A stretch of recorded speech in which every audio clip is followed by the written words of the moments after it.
Hola, bienvenidos a otra edición del Ágora Live, una instancia de reflexión donde tocamos temas de la coyuntura nacional e internacional. Mi nombre es Eugenio Guerrero, soy investigador de la Fundación para el Progreso y en esta oportunidad nos convoca un tema muy interesante que es nuestro sistema de democracia liberal internacional.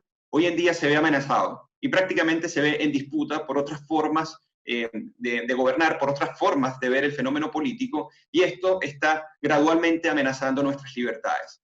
Para tocar este tema tan interesante, tenemos el lujo de contar con Alberto Venegas Lynch.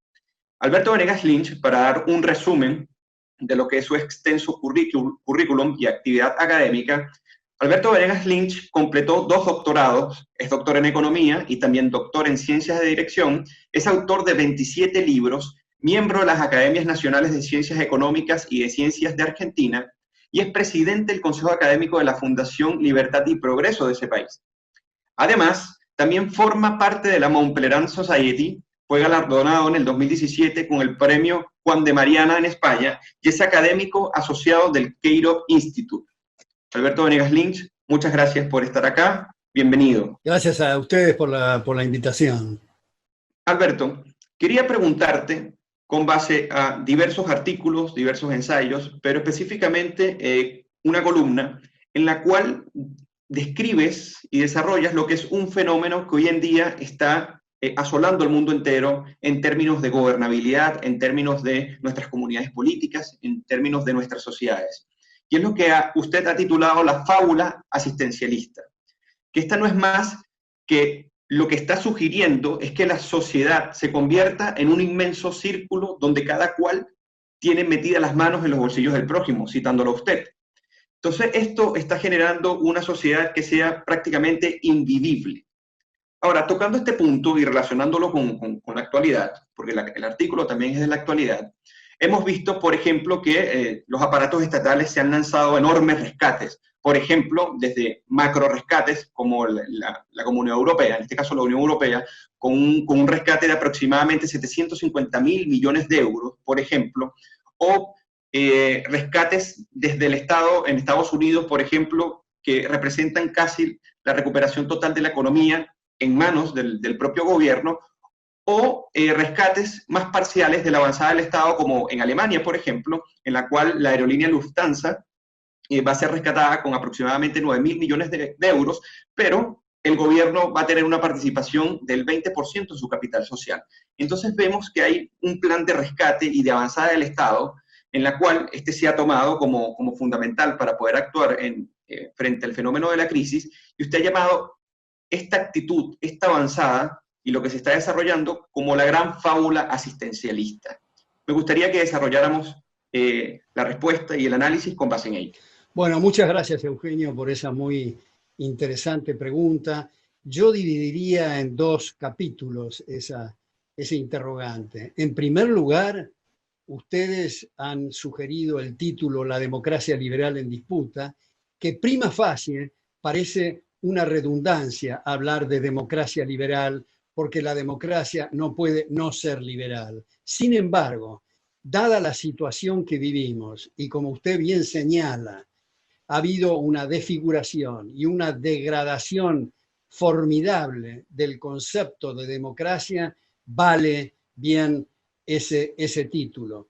Si nosotros no trabajamos las neuronas y nuestra imaginación para poner nuevos límites al poder político, dentro de poco no tenemos que sorprendernos si el globo terráqueo se convierte en un inmenso gulag en nombre de la democracia. Yo creo que vale la pena subrayar el espíritu para señalar un autor de tantos que hay que han subrayado el concepto de democracia, es Giovanni Sartori, en sus 2 tomos, La teoría de la democracia, donde él sostiene que si no hay un respeto a los derechos individuales, el demos de la democracia se convierte en antidemos.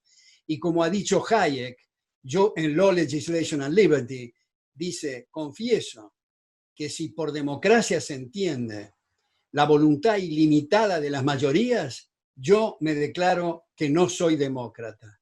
Y así hay muchísimos autores, hay un constitucionalista argentino que quisiera subrayar muy especialmente, que es Juan González Calderón, que en su curso de Derecho Constitucional, él dice que los demócratas de los números ni siquiera de números entienden, porque se basan en dos ecuaciones falsas: 50% más 1% igual a 100%, 50% menos 1% igual a 0%. Entonces, si nosotros adherimos al concepto degradado de democracia, tendríamos que decir que Salvador Allende en Chile, o Hitler en Alemania, o el personaje este que habla con los pajaritos en Venezuela, son regímenes democráticos. Y en realidad estos son sistemas cleptocráticos, esto es, gobiernos de ladrones, de sueños de vida, de propiedades y de libertades. Esto respecto del primer capítulo. El segundo capítulo que usted menciona, que es la pandemia, yo creo que a su vez habría que subdividir esto en dos apartados, digamos. Uno es que en esta instancia del proceso de evolución cultural, el monopolio de la fuerza que llamamos gobierno es para proteger derechos, o sea, para dar seguridad y justicia, que es habitualmente lo que no hacen los gobiernos. Y dentro de este concepto está, desde luego, en primer plano, la protección a los derechos. Y hay una lesión al derecho cuando hay contagios, me refiero en el contexto de la pandemia actual, aunque sean involuntarios. Entonces, esos contagios pueden asimilarse a cuando algunos empresarios pretenden no internalizar sus costos y producir monóxido de carbono que arruina los pulmones del vecino, o tirarle ácido sulfúrico al jardín del vecino. Son lesiones del derecho. Ahora, ¿cómo se hace para proteger antes que haya una vacuna? Porque cuando hay una vacuna, la situación cambia por completo y se facilita, puesto que cada persona en su lugar bailable, en su centro comercial, en su medio de transporte, en su lugar de trabajo, si considera que es importante, va a pedir un certificado de la vacuna. Pero mientras no haya vacuna, este tema del distanciamiento social, de los barbijos, del alcohol en gel y de todo lo que hemos oído y nos machacan permanentemente, yo creo que es importante la función del gobierno. Desde luego que acá hay un trade-off del costo-beneficio, porque por una parte, si todos fenecemos, es irrelevante cuál es la cotización de los títulos en Wall Street. Y por otra parte, si la inacción lleva a la pobreza y la miseria más extrema, puede haber muertes por hambre. ¿Cuál es ese trade-off? ¿Cuál es el costo-beneficio? Es algo que reconozco que es sumamente delicado y es algo nuevo que ha aparecido y hace mucho tiempo que la humanidad no tenía. Ahora, también es cierto que muchos gobernantes, escudándose en la pandemia, dan manotazos a los derechos individuales. Por ejemplo, cuando la emprenden contra comerciantes, cuando establecen precios máximos al alcohol en gel, en el barbijo o en productos farmacéuticos. Después de 4.000 años de experiencias fallidas en el control de precios, seguimos insistiendo con esa sandez que lo que va a hacer es producir precisamente escasez de las cosas que se necesitan. Y lo mismo señalaba recién Eugenio respecto de los rescates. La expansión monetaria fenomenal que se está produciendo va a conducir a aquello que los economistas llamamos inflación, y en realidad es una estafa monumental a todos, muy especialmente a la gente que más necesita. Entonces, y a eso se agrega algunos cuadros de situación, también de manotazos a reformas judiciales y otros esperpentos. Entonces, me parece que el tema nuevamente que ustedes han elegido, la democracia liberal en disputa, es muy pertinente. Y quiero cerrar con esto, Eugenio. Y a lo mejor lo que voy a decir suena tal vez muy exagerado, pero yo invito a quienes nos están escuchando que si lo que voy a decir ahora es muy exagerado, piensen en otras cosas, pero no nos quedemos de brazos cruzados esperando la próxima elección, porque eso es una irresponsabilidad o un suicidio colectivo. Sugiero, por ejemplo, para el Poder Ejecutivo, revisar un pasaje muy poco explorado de Montesquieu en El espíritu de las leyes, donde dice textualmente, comillas, está en la índole de la democracia elegir al gobernante por sorteo, comillas. ¿Cómo? Dice la audiencia. Este individuo debe tener una falla cerebral de cierta envergadura. ¿Cómo va a proponer esto? ¿Cualquiera puede ser gobernante? Exactamente, cualquiera. ¿Y cuáles son los incentivos frente a eso?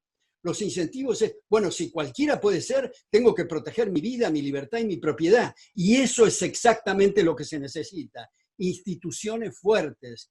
Como decía Karl Popper en La Sociedad Abierta y sus enemigos, cuando criticaba la idea trabiliaria de Platón, del filósofo rey, o los estadistas, como decía alguno, él dice, lo importante son las instituciones para, y otra vez cito textualmente de Popper, para que el gobierno haga el menor daño posible. En el poder legislativo se ha sugerido, como ocurre en algunos estados en Estados Unidos, Texas, Nevada, South Dakota, en fin, donde los legisladores son tiempo parcial y tienen un límite para legislar, porque a veces se dice, tal senador o tal diputado son en realidad vagos porque no presentan proyecto de legislación. Pero bendito sea que no presenten proyecto de legislación si estamos inundados de legislaciones, igual que en el tema monetario, al expandir la ley se deteriora el concepto de la ley. Y por último, en el judicial, Bruno Leoni ha sugerido abrir por completo posibilidades de arbitrajes privados, sin condición de ninguna naturaleza, incluso que no sean abogados y a veces es mejor. Digamos, para tener un proceso de volver al common law inglés y el de la Roma en la época de la República antes del Imperio, donde el derecho es un concepto de descubrimiento y no de ingeniería social ni de diseño. Muchísimas gracias por esta extraordinaria respuesta, muy erudita y citando diversos autores, para reflejar lo que sería el contexto más complejo, que no solamente son las políticas públicas, que aquellas son consecuencia de algo, y ese algo tiene un trasfondo muchísimo más profundo que deben evaluarse. Usted nombraba en su artículo, por ejemplo, con respecto al estatismo, que los aparatos estatales hoy en día se inmiscuyen en el deporte, la música, la familia, los medios de comunicación, el teatro, las jubilaciones, los contratos entre particulares y tantas otras áreas de la vida que se mantenían a buen recuerdo cuando primaba el espíritu republicano. Y su respuesta se asemeja mucho a ese espíritu republicano, el cual usted evidencia de una manera bastante notoria.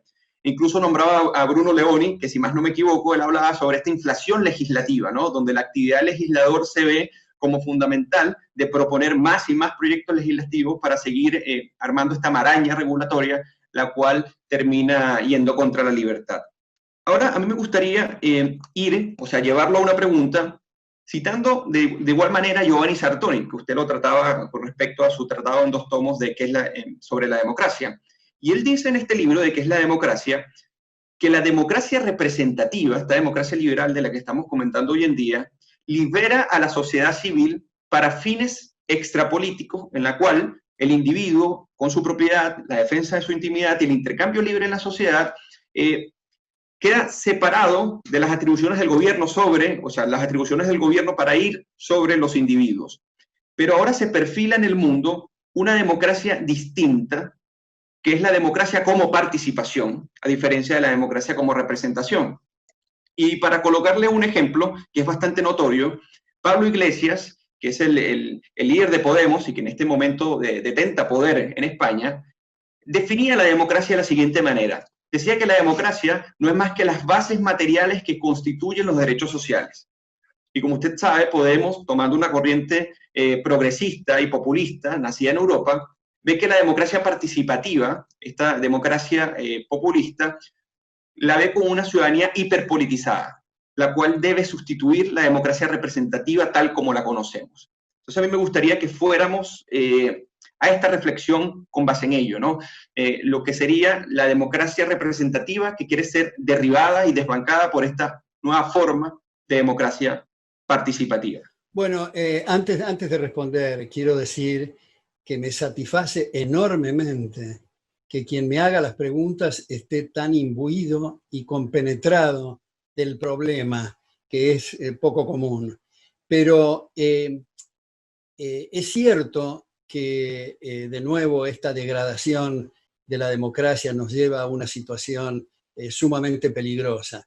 Herbert Spencer, en las últimas líneas del Hombre contra el Estado, dice que la antigua superstición era el derecho divino de los reyes. La superstición moderna es el derecho divino de los parlamentos. Tenemos que estar atentos con esto, porque, claro, desde el origen, digamos, de la Carta Magna de 1215 en adelante, todas las constituciones han sido para limitar el poder. Y ahora vivimos en una época de constituciones inconstitucionales, digamos, en el sentido que son cartas blancas para el Leviatán proceda. Y en este sentido, Eugenio, me detengo un minuto a subrayar, últimamente lo escribí en una columna, a decir que creo que, salvo honrosas excepciones, en las facultades de Derecho no egresan abogados, es decir, defensores del derecho, sino estudiantes de leyes que pueden recitar cuál es el número de la ley, cuál es el párrafo y el inciso, pero no tienen la menor idea de cuáles son los puntos de referencia extramuros de la ley positiva. Y en este sentido, es tan antiguo este debate. Tucídides, cuando se refiere a las guerras del Peloponeso, subraya que Pericles, en su célebre discurso, decía: estamos en un régimen democrático porque el régimen democrático significa igualdad ante la ley. Hace relativamente poco yo daba una conferencia en Tucumán y me encontré con un jurista, lamentablemente muy poco conocido, instalado ahí en la provincia de Tucumán, en el norte argentino. Traté de difundir sus trabajos en Buenos Aires, Marcos Rullés, donde él decía que el concepto de igualdad ante la ley está anclado al concepto de justicia, porque no se vaya a entender la sandez de que todos somos iguales para ir a campos de concentración. Tiene que ser atado al concepto de justicia. ¿En qué sentido la justicia? En el sentido de la definición de Ulpiano, dar a cada uno lo suyo, y lo suyo remite a la propiedad. Entonces, me parece que este concepto, hay autores, yo no sé si ustedes, los que están escuchando, están familiarizados con Gottfried Dietze, que daba clases en Johns Hopkins, y que escribió un libro que se llama America's Political Dilemma, From Limited to Unlimited Democracy, ¿no? El dilema en la sociedad norteamericana, de la democracia limitada a la democracia ilimitada. La democracia ilimitada es una contradicción en términos. Es esto que decía González Calderón con respecto... Y toda la cuestión política gira en torno de este tema. Por ejemplo, James Madison, en el papel 42 de los papeles antifederalistas, hacía una diferencia muy importante entre lo que es una facción de lo que es un partido político. Estamos rodeados, lamentablemente, de facciones. Lo mismo que, hago una digresión para decir esto, lo mismo que cuando hablamos de empresarios, estamos hablando de aquellos que, para mejorar su situación personal, no tienen más remedio que satisfacer los deseos del prójimo, sea vendiendo zapatillas, anteojos, computadoras, corbatas o lo que fuera. Sin embargo, estamos lamentablemente en nuestra región rodeados en gran medida de esos pseudoempresarios que son en realidad asaltantes, que se alían con el poder para explotar miserablemente a sus congéneros con mercados cautivos y con otras situaciones. Entonces, esto que Hayek también se ha referido al concepto de la democracia social, el constitucionalismo social, los derechos sociales, la justicia social, Hayek dice que ese adjetivo social puesto frente a cualquier sustantivo lo convierte en su antónimo. Entonces estamos viviendo en lo contradictorio, digamos, a contracorriente del concepto de democracia. Por eso reitero que invito a la audiencia, a los que están escuchando y a los que no nos escuchan, que piensen en nuevos límites al poder, porque originalmente el Parlamento era principalmente, cuando no exclusivamente, para discutir el presupuesto y para promulgar leyes para proteger los derechos de la gente. Ahora estamos con una inflación fenomenal de la ley, como decía el maestro Marco Aurelio Risolía en su tesis doctoral Soberanía y crisis del contrato, donde se muestra el deterioro fenomenal del concepto del derecho. Y termino con esto para no alargar esta respuesta. Yo creo, Eugenio, que en gran medida, volviendo a esto que pasa en la Facultad de Derecho, no se entiende que la contrapartida del derecho es una obligación. Si yo gano 1.000 en el mercado, hay la obligación universal de respetarme los 1.000. Pero si yo digo, ganando 1.000, que tengo que ganar 2.000 y el gobierno me otorga, entre comillas, semejante derecho, quiere decir que otro o otros se van a ver en la obligación de proporcionarme la diferencia, lo cual quiere decir que he lesionado su derecho, lo cual quiere decir a su vez que estamos que significa esto un pseudo derecho. Entonces, estamos con que el derecho a tener una motocicleta con 2 caños de escape, el derecho a vitaminas, el derecho a hidratos de carbono, el derecho, son todos pseudo derechos. Yo pongo habitualmente el ejemplo, un poco chocante tal vez, pero en la situación de Rafael Correa hace relativamente poco, la Asamblea Constituyente, afortunadamente no prosperó esto, pero seriamente los constituyentes sugirieron incluir en la Constitución el derecho a la mujer al orgasmo.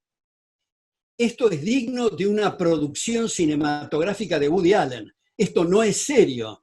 Bueno, cosas similares están ocurriendo, como 3 constituciones atrás en Brasil se había incluido que la tasa de interés en términos reales debe ser tanto. Eso es no tener la menor idea del derecho, ni la economía, ni nada. Muchísimas gracias por la respuesta. Y esta respuesta precisamente nos lleva a lo que usted trataba sobre Woody Allen precisamente, ¿no? Usted en un artículo bastante reciente comentaba que hay un nuevo fenómeno en la sociedad, un fenómeno que se viene dando pero que hoy se manifiesta y que es un fenómeno peligroso, es el síndrome de Selig, ¿no? Citando lo que más o menos significa o implica, es que la mayoría siente la necesidad de ajustarse a los demás. Se renuncia a la individualidad, que es lo más distintivo y precioso que tiene el ser humano, ¿no? Entonces, esto termina llevando como una especie de deriva autoritaria. Ahora a mí me gustaría tratar esta pregunta o esta reflexión en 2 partes. La primera es que vemos que este síndrome ataca 2 frentes, si podríamos decir de alguna manera. Una, con respecto a la emergencia, si podríamos decir, o a los nuevos ascensos, los autoritarismos competitivos, que lo que quiere decir que son simplemente gobiernos autoritarios que utilizan la democracia para entronizarse en el poder y dejan el sistema electoral como para justificar que son democráticos, pero tienen prácticas autoritarias. Entonces, este síndrome de Selig que usted nombra también se representa en que la ciudadanía o ciertos individuos necesitan de un gurú, de un caudillo, de un líder puesto que son incapaces, de un líder puesto porque son incapaces de liderar sus propias vidas. Esto lo comenta usted en su artículo. Y el otro ámbito al que quiero llevarle es hoy en día a la explosión de las políticas de identidad, donde el principio de diferencia, o sea, ser diferente color, tener una religión distinta, tener una creencia política distinta, al parecer es mucho más importante que el concepto de ciudadanía, donde todos somos iguales frente a la ley y todos somos iguales en dignidad. Entonces parece que se fragmenta el espacio político y la comunidad política queda sometida a una especie de batalla entre identidades, y que esto ha traído muchísimas consecuencias, como por ejemplo lo que está ocurriendo en Estados Unidos, es un claro ejemplo de ello, y también el ascenso de los populismos, ¿no? Que toma este criterio de diferencia como para desplazar, como para dicotomizar el espacio público y hacerlo más invivible. ¿Okay? Entonces, usted comentaba en este mismo artículo que en gran medida los sistemas adoptados en nuestro tiempo se encaminan a la guillotina horizontal, es decir, al igualitarismo, donde en gran medida no se enseña a pensar, sino a repetir. Y este individuo queda como fundido en esa masa, porque el ejercicio reflexivo como que no es demandado a la hora de establecer los vínculos sociales. ¿Podríamos reflexionar con respecto a ello y el síndrome de Selig? Bueno, antes de responder nuevamente, digo que me resulta sumamente gratificante este reportaje, estas preguntas y estas reflexiones viniendo de su persona, Eugenio, que veo que está muy empapado en este tema. Acá hay otra vez dos puntos. Uno es la cuestión de la raza. Yo creo, no tengo ninguna originalidad en esto, pero como se ha explicado, la raza es un estereotipo, es un invento, es algo inexistente. En realidad, todos los seres humanos compartimos 4 grupos sanguíneos.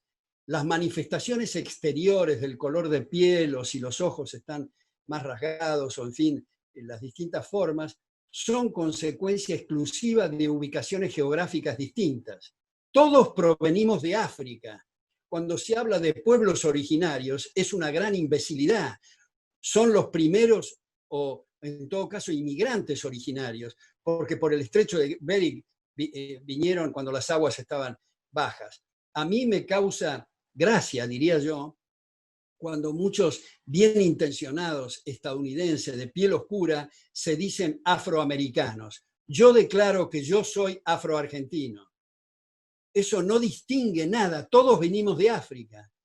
Ahora, esto de la raza, yo creo que se muestra claramente en el caso de los criminales nazis que tenían que rapar y tatuar a sus víctimas para distinguirlas de sus victimarios, porque no había ninguna forma de distinguirlas. Finalmente Hitler cae en el polilogismo marxista de decir que es un problema en la mente. Nunca ningún nazi ni ningún marxista explicó en qué se diferencia el polilogismo de uno u otro respecto de la tradición lógica aristotélica. Pero de todas formas quiero subrayar esto, que lamentablemente hay muchos en nuestra región y algunos, los menos sospechados, que hacen declaraciones que conducen directa o indirectamente al racismo. Esto es un primer punto. El segundo punto es lo del síndrome Selig, tomado de esa producción cinematográfica de Woody Allen, que se denomina Selig, donde digo en las notas, en las columnas que usted cita precisamente, que eso ilustra muy bien cuando Woody Allen, que es el actor principal, ahí además de director de esa producción cinematográfica, él muestra que cuando está con demócratas se convierte en demócrata, cuando está con republicanos se convierte en republicano, incluso cuando está con negros se le oscurece la piel, cuando está con psiquiatras adopta la posición de esa profesión, y cuando le preguntan a él por qué hace eso, la respuesta es porque es más seguro, porque hay un miedo fenomenal de ir a contracorriente. Por eso es que es tan malsano, me parece a mí, los conservadores, no en el sentido de conservar valores o conservar la vida, la propiedad, la libertad, en fin, sino conservadores en el peor sentido de la expresión, de estar atados, anclados, encajados en el statu quo, que las telarañas mentales no permiten ver cosas nuevas. Y bueno, ahí cito en ese artículo esa experiencia célebre donde se confabulaban con un grupo para mostrar distintos segmentos puestos en distintas alturas, y venía un personaje que no estaba informado de lo que ocurría, y resulta que todos, menos esa persona, decían que el segmento o la barra más alta era en realidad la más chica. Primero el individuo se sorprende y dice, no, pero después de muchas sesiones se deja arrastrar por la mayoría y termina mintiendo y diciendo que la más grande es la más chica. Eso que puede parecer una cosa exagerada, pero es un experimento interesante, ocurre con muchísima gente, ocurre ya desde la primaria en los colegios, cómo tienden a hacerle bullying o tienden a acomplejarlo al chico o la chica que dice cosas distintas. En lugar de enseñar a pensar, a tener criterios independientes, se lo hace parte de la manada. Eso que decías, Eugenio, la expresión de la búsqueda de un caudillo o de un líder, hay incluso en el mundo empresario seminarios que se llevan a cabo sobre liderazgo. A mí me parece una palabra que me remite al Duce o al Führer, el líder. Yo creo que habría que en todo caso hablar del referente, y ese referente que imitamos o emulamos debido a sus virtudes y a sus conductas nobles es completamente distinto del que lidera o el dirigente que dirige. Incluso, y termino con esto, Eugenio, acá hay un autor, Leonard Read, que fue quien me becó a mí para mi primer doctorado en Estados Unidos en la Foundation for Economic Education, en ese momento en New York, donde él en uno de sus libros, él dice, yo suscribo plenamente toda la visión extraordinaria de los padres fundadores en Estados Unidos, pero hay algo que creo que se han equivocado, y es en utilizar la palabra gobierno, porque gobierno implica mandar, implica dirigir, y cada uno se tiene que mandar y dirigir a sí mismo. En todo caso, es una agencia de seguridad o de protección, pero no gobierno. Él dice, literalmente, Leonard Read, en ese libro, llamarle gobierno es tan desafortunado como en una empresa al guardián llamarlo gerente general. Es un error eso. Entonces, algo más modesto es, aunque es una cosa terminológica, tampoco muy esencial, pero ilustra la preocupación. Yo personalmente he tenido algunas dificultades con algunos editores en mis columnas semanales porque cometen, a mi juicio, con la mejor buena voluntad, la insolencia de poner gobierno y Estado con mayúscula. En todo caso hay que poner individuo con mayúscula, porque el gobierno, el Estado, los funcionarios son empleados nuestros. Bueno, muchas gracias. Yo coincido muchísimo con su respuesta, porque últimamente ese criterio de dominio, esta relación mando-obediencia que normalmente vemos en las sociedades en la cual el gobierno y al Estado se les sacraliza y se les ve como especie de sistemas e instituciones que son superior a cualquier individuo y que deben ser considerados con esos niveles de superioridad. Entonces tienden a magnificar esto a través de lo que usted comenta, el Estado con mayúscula, y el individuo prácticamente pasa desapercibido cuando es al contrario. Ellos son servidores de nosotros, a los cuales nosotros damos permiso para que hagan ciertas funciones, y que cuando ellos las exceden, lógicamente nosotros estamos en la legitimidad de poderlos cambiar. Entonces, en ese sentido yo coincido con usted, pero también ocurre en otro ámbito, que es el ámbito social, que es quizás un poco más pequeño. Es que esto es consecuencia que también hay muchos jóvenes y muchos individuos que temen a la diferencia, temen a la divergencia, temen a debatir, ¿no? Entonces es mucho más cómodo no pensar, sino simplemente prestarse para fundirse en la masa, y que cualquier criterio que contradiga lo que dice la masa, entonces es atacado por unas juventudes y nuevas generaciones que se hacen cada vez más sensibles. Entonces hay una especie de histeria, ¿no? A querer rebatir, a querer refutar, y este ejercicio del no pensar está haciendo mucho daño a nuestras generaciones. Ahora me gustaría ir a otra pregunta, que es con base a textos que usted ha publicado, y más en el ámbito de la pandemia, que es un virus peor que el COVID-19, que es un virus que en este ámbito del coronavirus genera peores consecuencias, y usted lo ha llamado el virus es el estatismo. Este peor virus es el estatismo.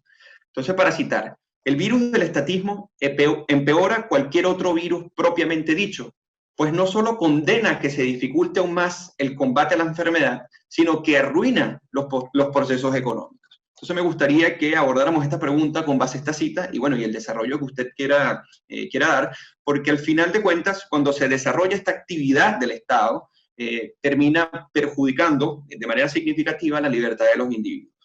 Bueno, yo creo que es interesante tomar una frase que ha sido muy citada por Robert Nozick, pero que viene de John Stuart Mill, respecto a lo que hablábamos recién del síndrome de Selig y la individualidad, vinculado con esta nueva pregunta, y es que todas las buenas ideas, dice John Stuart Mill, pasan siempre por tres etapas: la ridiculización, el debate y la adopción. Entonces, creo, como usted recién decía, es difícil, se hace cuesta arriba muchas veces el moverse a contracorriente y el tratar de explicar ideas nuevas. Pero si nos hubiéramos mantenido con las ideas que siempre existieron, el ser humano no hubiera pasado del taparrabos y el garrote, porque el primer que descubrió el arco y la flecha era algo novedoso, y siempre se le puede aplicar esa falacia ad populum. Si todos lo hacen está bien, si nadie lo hace está mal. Entonces hubiéramos seguido con el garrote. Todas las ideas nuevas, todo esto que estamos utilizando ahora, el Zoom o la computadora o Internet o lo que fuera, siempre hay alguien que primero lo expone a eso. En el contexto de nuestro título general, La democracia liberal en disputa, me parece que es muy interesante explorar otro autor, que es Benjamin Constant, que en un libro donde se ha recopilado parte de sus trabajos, editado como curso de Derecho Constitucional, él dice: la voluntad de todo un pueblo no puede convertir en justo aquello que es injusto. Entonces, eso de la norma que decíamos y del concepto de derecho me parece algo muy importante. Ahora, respecto al virus del estatismo, que efectivamente creo, insisto, remacho con que es el virus más peligroso, yo lo ilustraría con lo siguiente, ¿no? Usted al abrir el programa dijo que se ocupaban de algunas cosas de coyuntura. Bueno, a lo mejor yo lo puedo disuadir para salir de los temas de coyuntura e ir a temas de fondo como en realidad estamos tratando aquí. Y de paso un aviso, que el libro en que estoy trabajando ahora y que va a salir, entiendo yo, a fines de julio, se llama Maldita Coyuntura, para tratar de mostrar que estamos muchas veces enredados como perros histéricos, en círculos concéntricos, tratando de mordernos el rabo, discutiendo si el costo de la vida aumentó el 6.3 o el 6.8, en lugar de debatir ideas de fondo. Y quiero, en este contexto del virus del estatismo, dar algunos ejemplos de lo que quiero decir con ideas de fondo para salir con el virus del estatismo. Uno, ¿qué es eso de tener embajadas en pleno siglo XXI? Cuando estaba bien en la época de las carretas, ahora estamos en teleconferencias, hay estos Zoom, en fin. ¿Qué es eso de los palacios en distintas capitales con funcionarios, automóviles, pasaportes diplomáticos y toda la parafernalia?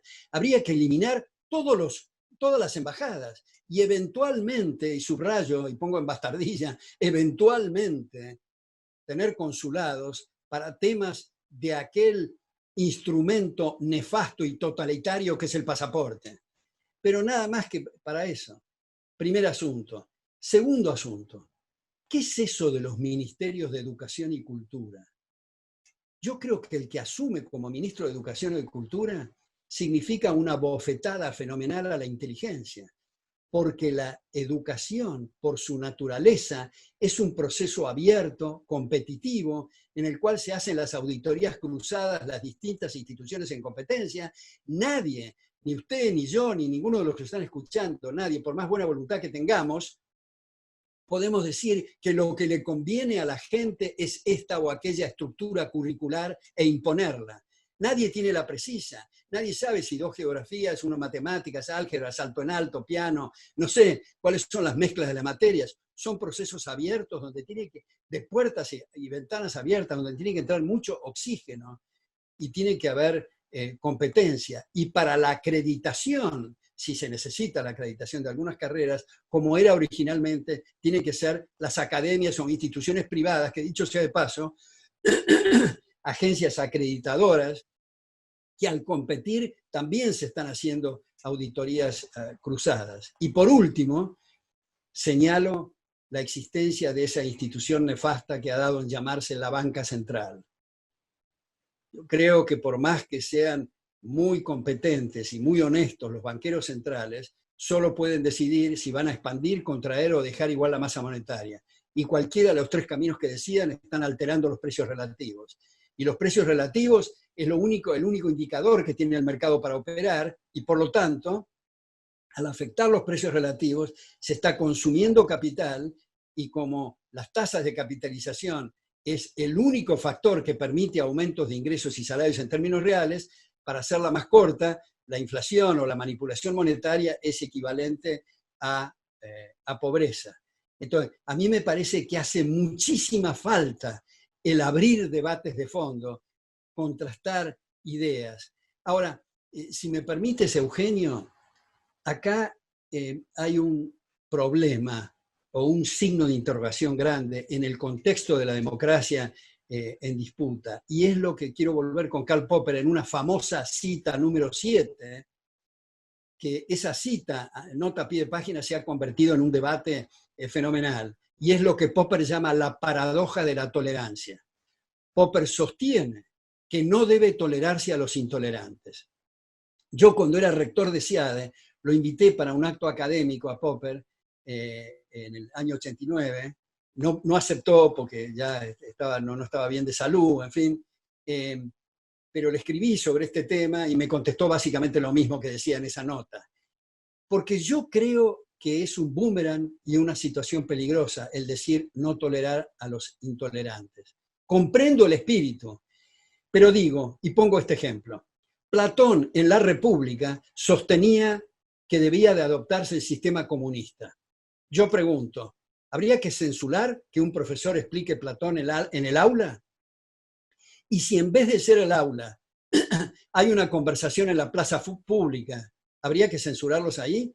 Y si en vez de ser en la plaza pública lo incluyen en alguna plataforma de un partido político, ¿habría que proscribirlo? Yo comprendo que hay otro tipo de proscripción, que es el Código Penal, el Código Civil, donde se proscribe el asesinato y la violación, en fin. Pero el tema de las ideas, a mí me parece que es un efecto boomerang y que tenemos que estar abiertos a todas las ideas, por más horrorosas que nos parezcan, y confiar en esto que estamos haciendo ahora, en el aula, en el debate universitario, en el peso de las ideas, pero puede ser algo, un efecto boomerang, digo, y muy contraproducente, que termine censurando cosas que nosotros pensamos, porque todos, como decía mi amigo en un título de un libro, mi amigo Carlos Sabino, argentino, estuvo mucho tiempo en Venezuela, ahora enseña en Guatemala, Carlos Sabino, el título es Todos nos equivocamos. Entonces, como todos nos equivocamos, tenemos que estar sujetos permanentemente al juicio de otros, sentados, como decía el propio Karl Popper, que para mí es la enseñanza más importante de él, el conocimiento tiene la característica de la provisionalidad, abierto a posibles refutaciones. Yo habitualmente pongo, y cierro con esto, el ejemplo de dos, padre e hijo Thomson, los dos premios Nobel en física, uno en 1906, el otro en 1936, uno John, el otro George. Uno sostenía que en el mundo subatómico se trata de partículas y su hijo lo refutó diciendo que son ondas, no partículas. Me parece lindísimo ese ejemplo para mostrar la evolución de la ciencia. Muchas de las cosas que estamos diciendo ahora, probablemente otros las refuten, pero eso es lo interesante de esta aventura del pensamiento y del debate, que nunca llegamos a un punto final, estamos siempre en ebullición, digamos. Perfecto. Bueno, agradecer estas reflexiones que son sumamente profundas y que también se ha tomado el tiempo para incorporar diversos autores para seguir profundizando en la rigurosidad del análisis de estos fenómenos, ¿no? Y bueno, agradecer también su disposición para poder ofrecer estas respuestas. Ahora, para ir cerrando esta edición del Agora Live, me gustaría llevarle una pregunta que está muy relacionada también con Karl Popper, no en aras de hacer una predicción, porque según el propio Karl Popper, no se podría predecir el futuro porque al final de cuentas sería una retrodicción en términos de que terminamos evaluando qué es luego que el suceso ocurrió. Pero sí en aras de un pronóstico. Y cuando le hablo de pronóstico, son estos patrones de predicción hayekianos que uno dice, bueno, hay ciertas condiciones que nos llevan a que el futuro sea de tal forma. No aseguran y tampoco predicen elementos específicos, pero sí un entorno más institucional. Entonces, en ese sentido, me gustaría preguntarle a usted que ha venido analizando las democracias liberales hace muchísimos años y que también ha venido avanzando en la investigación del liberalismo en el mundo desde hace mucho tiempo, en diversos artículos y libros, ¿cómo usted ve ese futuro de la sociedad en un mundo post-pandémico? ¿Cómo usted ve el futuro de la democracia liberal? ¿Será que hay una tendencia a que las democracias liberales se debilitan y desaparecen? ¿O hay ciertas fuerzas que pueden revertir el efecto que ha tenido el estatismo con respecto a las democracias liberales. Me gustaría que reflexionáramos sobre ello. Bueno, antes de responder a eso, y no me quiero poner cargoso en esto, pero estoy realmente impresionado con sus preguntas, así que realmente quiero decirle a mi amigo Axel Kaiser que lo felicito por tenerlo a usted en este proyecto.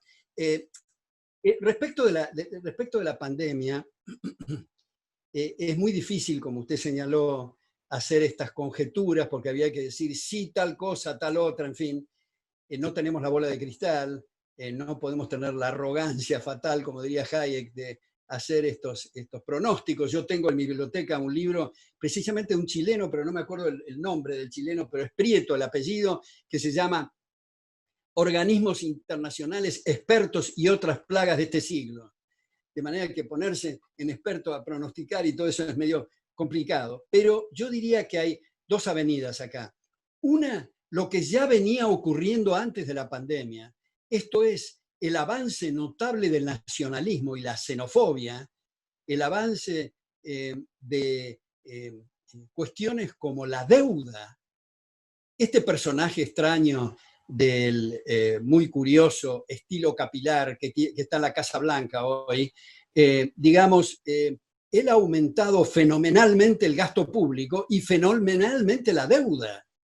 En Europa también. Esto es patear la pelota para adelante en lugar de ajustarse con los recursos que tienen los gobernantes para expandir y engrosar y hacer más adiposo el leviatán. En ese sentido, siempre recuerdo, y he citado en mi libro Estados Unidos contra Estados Unidos, que Jefferson, cuando era embajador en París, recibió la flamante Constitución estadounidense y dijo, si yo pudiera agregar una enmienda o una corrección a esto, diría la prohibición de la deuda pública externa. ¿Por qué? Porque, ya que estamos hablando, y este título muy atractivo que ustedes pusieron, la democracia liberal en disputa, porque es incompatible con la democracia en el sentido que compromete el patrimonio de futuras generaciones que ni siquiera han participado en el proceso electoral para elegir el gobernante que contrajo la deuda. Entonces, la pandemia ha servido, no en todos los casos, pero en algunos casos, yo creo que no en el caso de Alemania, no en el caso de Corea del Sur, no en el caso tal vez de Singapur, en fin, pero en otros casos se ha utilizado como escudo la pandemia para acelerar más este virus que antes mencionamos, el virus estatista. Ahora, hay otro lado del asunto, y es decir, hay algunas ventajas que podrían aprovecharse de esta maldición de la pandemia. Es primero, aprovechar la oportunidad para visitar más frecuentemente la biblioteca y estudiar los fundamentos morales de la sociedad abierta. Nos da esta oportunidad.